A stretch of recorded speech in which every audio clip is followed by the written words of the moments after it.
A blessed Wednesday morning po sa ating lahat. Good morning, good morning, good morning. Mapagpalang umaga po ulit. Tayo ay narito ulit no, sa ating Seeking God in the Morning. Ayan. At nagpapatuloy dito sa ating naumpisahang topic nung June 1 na Leadership and Action. Ayan. So, kumusta po ang bawat isa?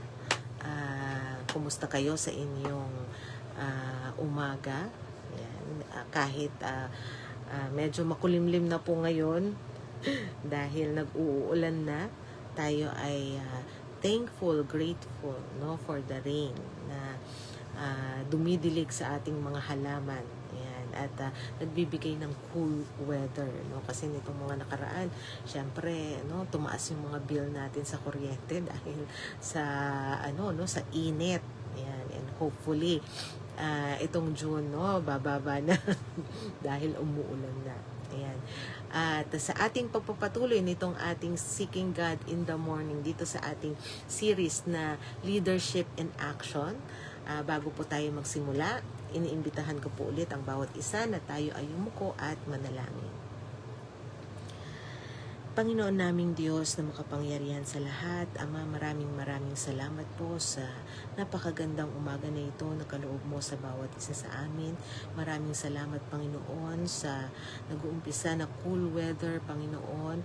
Maraming salamat sa pagkakataon na muli kami ay makakapagbulay-bulay sa iyong banal na salita. Samahan mo po kami, Ama, sa gawain na ito. Patuloy mo po kaming i-guide, patuloy mo po kaming i-lead, at gayon din ang iyong lingkod na siyang naatasan mo, Panginoon, na siyang magbahagi ng iyong banal na salita. Bigyan mo po ako ng karunungan at kakayahan, Panginoon, na maibahagi ang iyong mga salita ng tama at may karunungan. Patuloy din namin idinadalangin, Ama, ang lahat ng mga mahal namin sa buhay na hindi namin kapiling sa mga oras na ito at hindi namin nakakasama sa gawain ito. Gabayan mo po sila, ingatan at tulungan, Panginoon, na nawa sa susunod na pagkakataon ay makasama namin sila sa ganitong gawain. At Ama, dinadalangin din namin ang may mga karamdaman at may mga pinagdaraanan sa buhay. Patuloy namin dinadalangin din ang Papa, ang ama ni Sister Mar na ngayon ay nasa ospital. Ikaw po nawa ang humaplos sa kanyang pangangatawan, magbigay kalakasan sa kanya, Panginoon, patuloy na magpagaling sa kanya at magkaloob sa kanya, Panginoon, ng maayos at tulungan mo, Panginoon, kung ano man ang nararamdaman niyang sakit sa kanyang katawan, Panginoon. Ikaw po nawa ang magpagaan sa kanyang pakiramdam at lalo't higit sa kanyang pamilya, Panginoon, na dumaraan sa pagsubok na ito. Bigyan mo po sila ng katatagan, Panginoon, na malagpasan ang mga pagsubok na ito. At Ama, patuloy din namin idinadalangin na linisin mo po ang aming puso't isipan. Lagi mo po nawa kaming gawing karapat-dapat sa iyong banal na harapan. At muli, ang lahat ng ito ay dalangin namin sa matamis na pangalan ni Jesus. Amen. Amen. Amen. Amen. A blessed morning kay Sister Joy at sa lahat ng mga kasama mo sa iyong tahanan. Good morning sa iyo at sa lahat ng mga nanonood nitong ating Seeking God in the Morning. Ganun din yung mga nanonood ng replay, no? A blessed morning po sa inyong lahat. At tayo, no, ay magpatuloy dito sa ating gawain, no? Let's have a recap first, no? Doon sa ating naging topic kahapon, no, sa ating day 2, tinalakay natin yung tungkol sa integrity audit. Natutunan natin na ang tunay na pinuno ay tapat sa taguman o hayag dahil ang lakas ng ating public leadership ay nakadepende sa ating private character sa harap ng ating Panginoong Diyos. Ayan. So ngayon, no, today, let's welcome, no, ang bawat isa sa atin sa umagang ito, no. Muli, mapagpalang umaga sa bawat isa sa pagpapatuloy ng ating Leadership in Action series. Bago tayo gumawa ng mga plano o magpatupad ng mga desisyon, no, ngayong araw na ito, may isang maliit na bahagi ng ating katawan na madalas magdala sa atin sa kapahamakan o hindi lang naman sa kapahamakan, sa tagumpay din, no? Ano tong maliit na bagay na ito? So, ito ang ating dila. Yan. Bilang isang leader na may malinaw na direksyon, alam natin kung paano ito dapat ipasakop sa ating Panginoong Diyos ngayong umagang ito. Yan, ipagkatiwala natin, no, yung ating bibig, i-lift natin kay Lord, no, yung ating dila, yung ating pananalita sa Kanya. Ayan, isang mahalagang karakter na dapat taglayin ng isang leader, no, yung marunong kumontrol ng kanyang pananalita. At ang teksto na ating pagbabatayan sa umagang to ay matatagpuan natin sa aklat ng Efeso, Kapitulo 4, versikulo 29. Ayan. Ito ang sinasabi dito sa ating King James Version. Huwag lumabas ang anumang masamang salita sa inyong bibig, kundi ang mabuti sa ikapagpapatibay ayon sa pangangailangan, upang mabaon ng biyaya ang mga nakikinig. Amen, amen. Pagpalain nawa ng Panginoong Diyos ang pagkabasa ng banal na kasulatan. Bilang isang leader sa bahay man, no, bilang isang magulang, bilang leader, no, sa isang community o sa school man, no, kung ikaw man ay estudyante o leader sa trabaho o sa ministry, ang dila natin ay may dalang matinding kapangyarihan. Tulad ng mga naunang serye natin, no? Kung nagfa-follow po kayo dun sa ating mga series, no, na naumpisahan natin, kung saan natutunan natin, no, yung magtanim ng pagmamahal. Naalala niyo po ba yung ating Love in Action series na siya pa lang yung nagagawa natin na book sa ngayon, no, o nailalabas natin. Yung others ay naumpisahan pero hindi pa natin mailabas, no.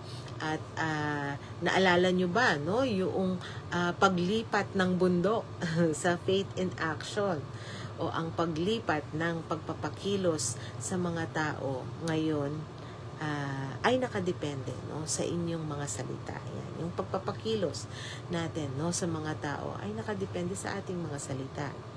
So, isang maling utos o padalos-dalos na pananalita ay pwedeng makasira ng plano ng Diyos para sa ating team o sa ating pamilya, di ba?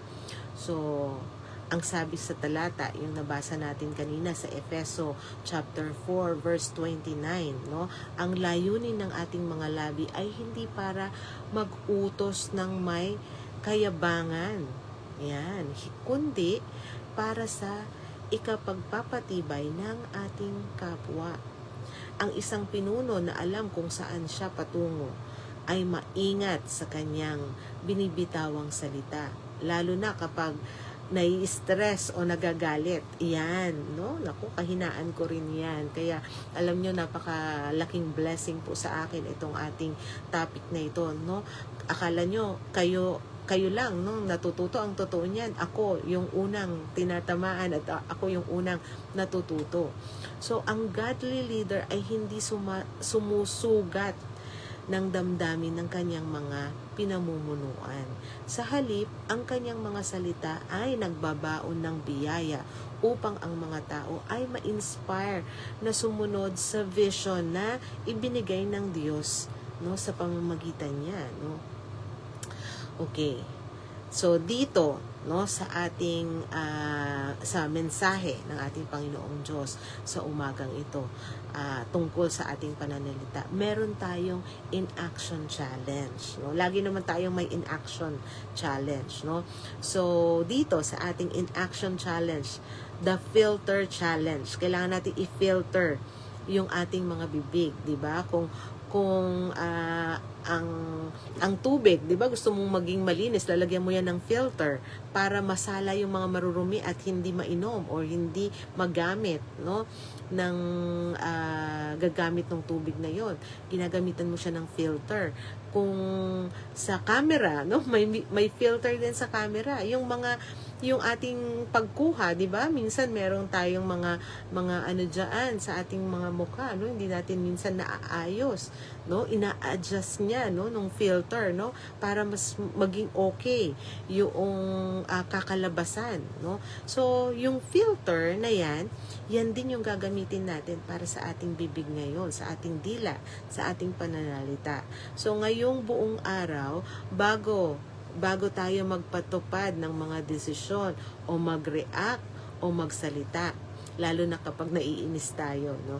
Gamitin muna natin itong filter na ito. Ano itong filter na ito? Ang filter na ito, yung sasabihin natin, ang sasabihin ko ba?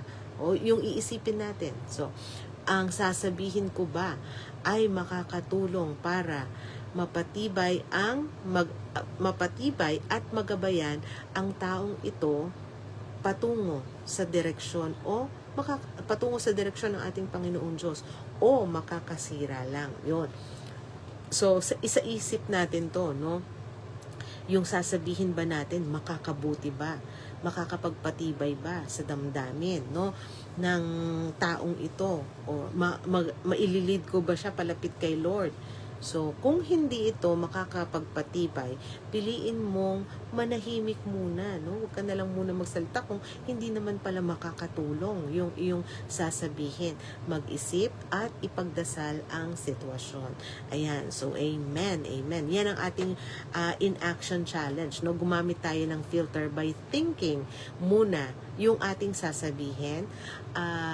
Isipin muna natin, ito yung pang-filter natin, eto ba ay makakatulong dito sa aking kapwa? Eto ba ay makakapagpagaan ng kanyang loob? Eto ba ay makakapag-encourage sa kanya?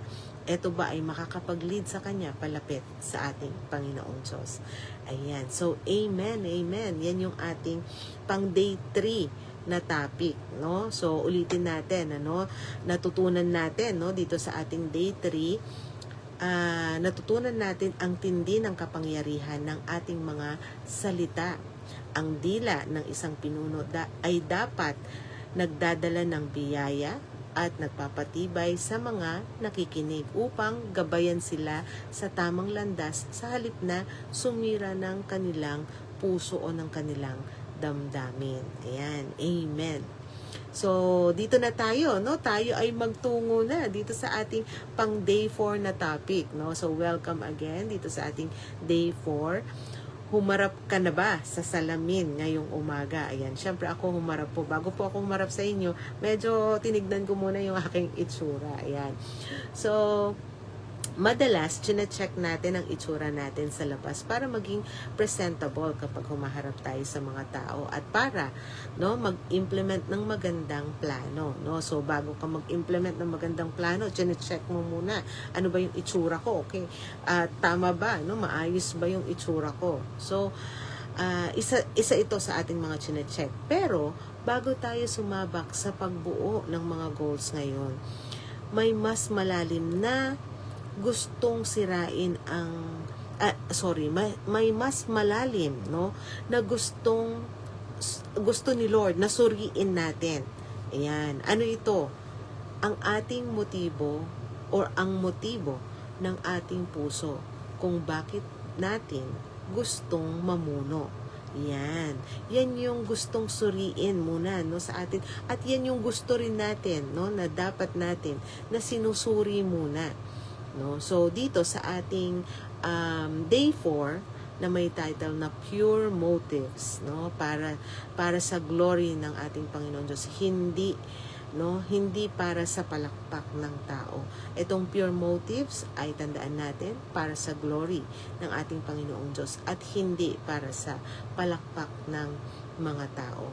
Dito sa ating topic na ito, ang ating Bible verse na pagbabatayan ay matatagpuan natin sa aklat ng unang Samuel, Kapitulo 16, versikulo 7. Ayan.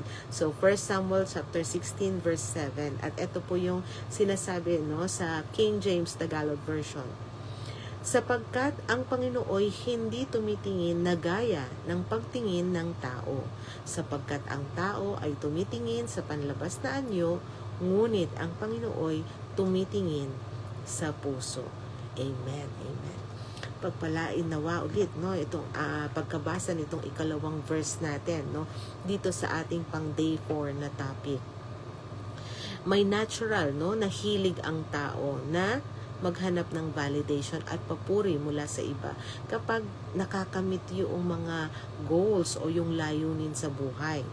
Yan, natural na parang gusto mong i-flex, di ba? At gusto mong ipakita na, hey, na-achieve ko to, di ba? Kaya nga sa Facebook, no, pagka meron silang na-achieve, madalas ipopost nila, no, kung halimbawa sila ay nakabili ng bagong bahay or finally, no, nakakuha sila ng bagong sasakyan or finally, no, nakapasa sila sa exam, sa board, or meron silang nakamit na tagumpay, no.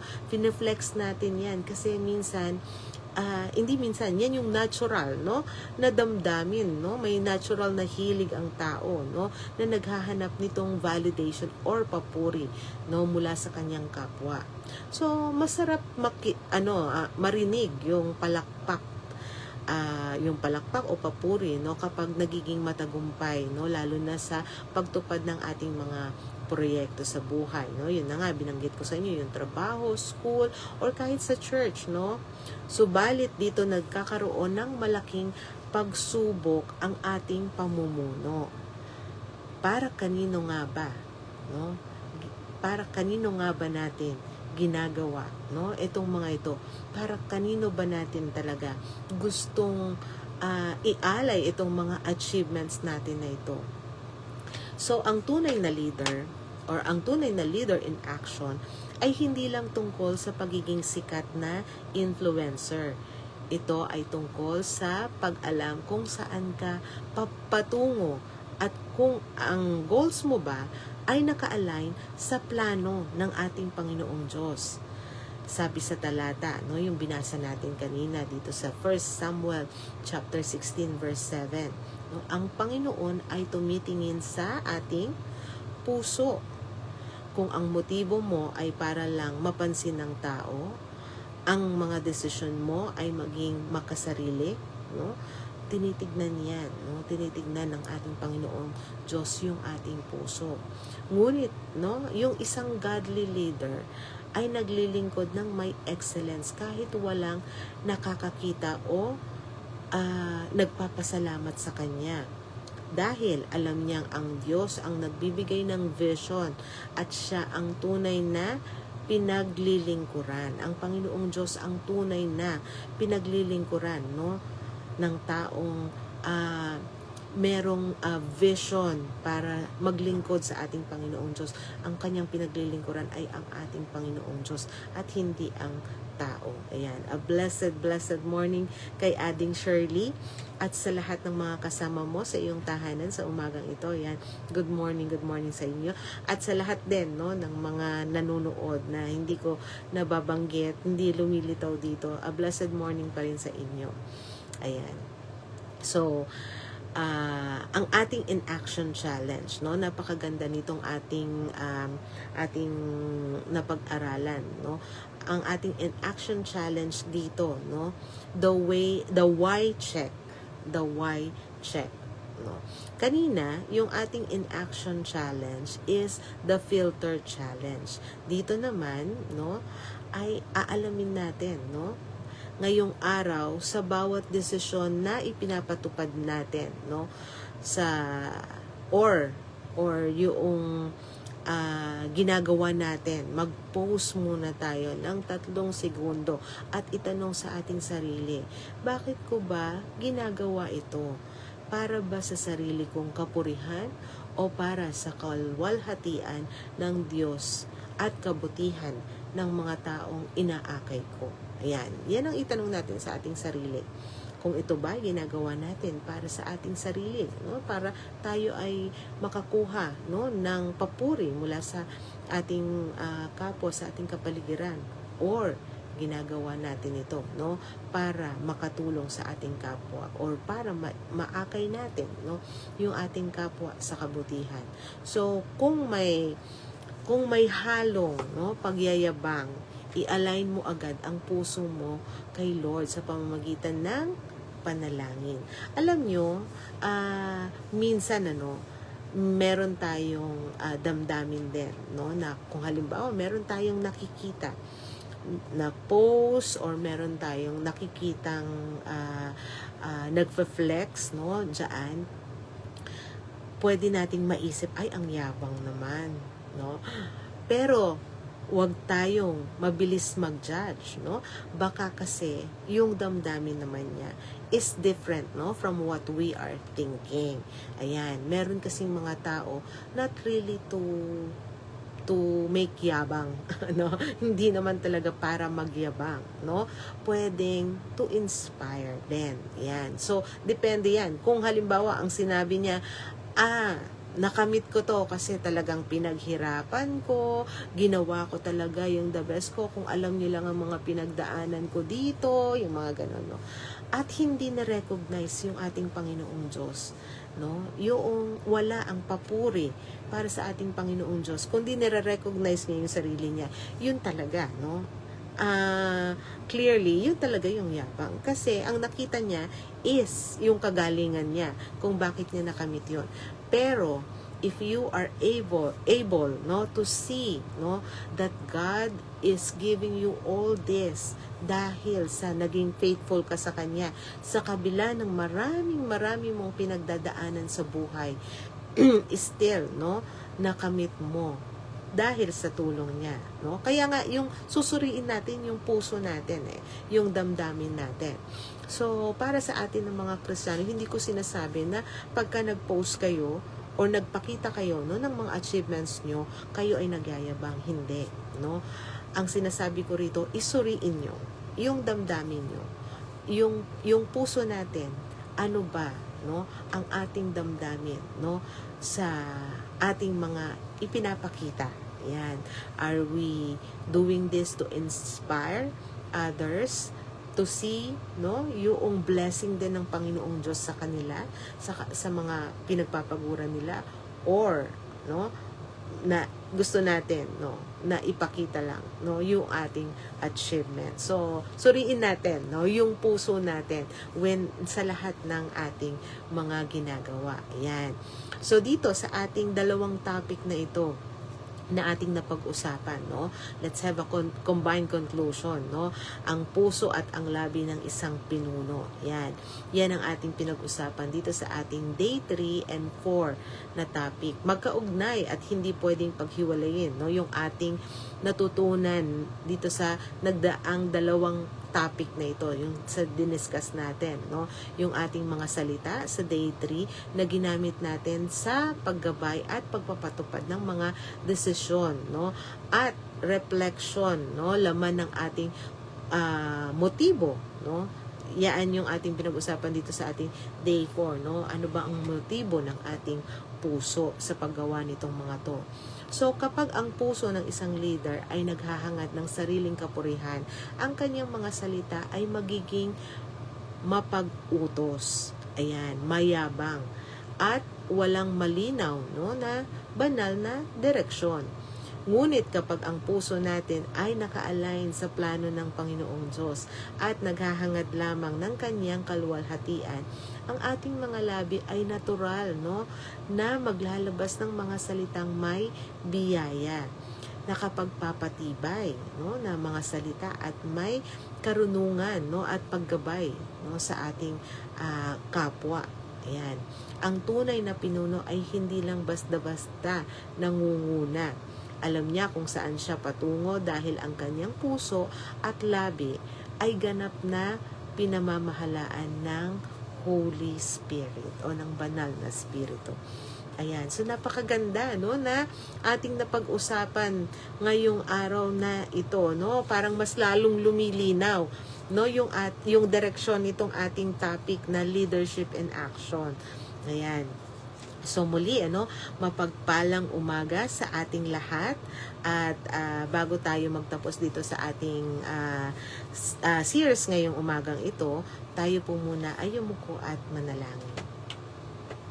Panginoon naming Diyos na makapangyarihan sa lahat, maraming salamat po, Ama, sa pagsama mo sa amin, sa paggabay mo sa amin, sa napakagandang aralin na ito.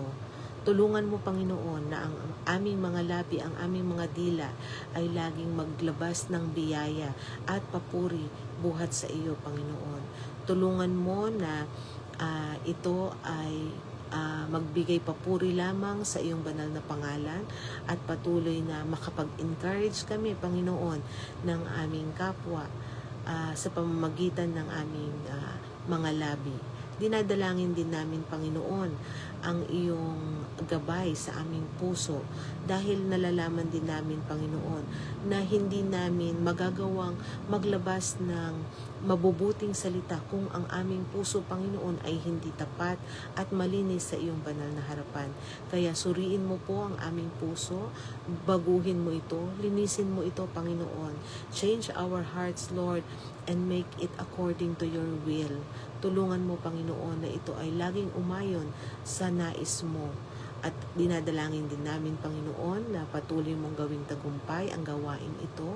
Ikaw po nawa ang mag-lead sa iyong mga anak, Panginoon, na patuloy na lumago sa gawain na ito, sa pag-aaral na ito, Panginoon. Makita po nawa sa aming mga buhay ang lahat ng mga magagandang lessons, Panginoon, na aming natututunan sa gawain na ito. At muli, Ama, tulungan mo na lagi kaming maging karapat-dapat sa napakadami mo pong biyaya at pagpapala sa amin. At ang lahat ng ito'y dalangin namin sa matamis na pangalan ni Jesus. Amen. Amen. A blessed morning po ulit sa ating lahat. And see you again tomorrow dito sa ating pagpapatuloy dito sa ating Leadership in Action. At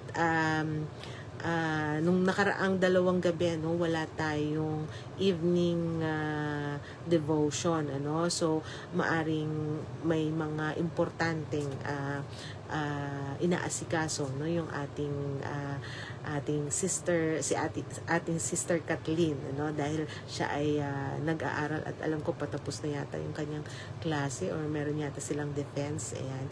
So gayon pa man, patuloy nating hinihiling, na tayo ay gabayan dito sa ating gawain at nawa ang bawat isa sa inyo ay always safe, lalo na ngayong tag-ulan, uminom ng maraming tubig, matulog ng maaga, ayan, at nawa malayo tayo sa anumang mga sakit, na dala ng panahon na ito.